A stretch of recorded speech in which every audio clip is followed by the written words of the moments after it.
ಮದುವೆಯಾಗಿರುವಂತಹ ಸ್ತ್ರೀಯರನ್ನು ಮುತ್ತೈದೆ ಎಂಬುದಾಗಿ ಕರೀತಾರೆ. ಯಾಕೆ ಮುತ್ತೈದೆ ಅಂತ ಕರೀತಾರೆ, ಆ ಶಬ್ದಕ್ಕೆ ಅರ್ಥ ಏನು ಅಂತ ಕೇಳಿದ್ದಾರೆ. ಈ ರೀತಿಯಾಗಿ ನಾವು ಚಿಂತನೆಯನ್ನು ಮಾಡಬಹುದು. ಮುತ್ತಿನಂತಹ 5 ಆಭರಣಗಳನ್ನು 5 ಸ್ಥಳಗಳಲ್ಲಿ ಧಾರಣೆ ಮಾಡಿದವಳು ಅಂತನೋ ಅರ್ಥದಲ್ಲಿ ಮುತ್ತೈದೆ ಅಂತ ಕರೀತಾರೆ.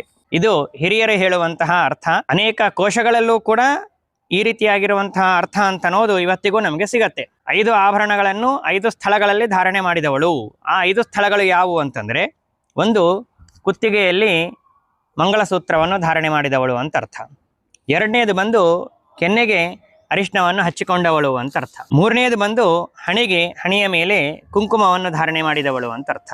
ನಾಲ್ಕನೇದು ಬಂದು 2 ಕೈಗಳಿಗೆ ತುಂಬುವಂತೆ ಬಳೆಗಳನ್ನು ಧಾರಣೆ ಮಾಡಿದವಳು ಅಂತ ಅರ್ಥ.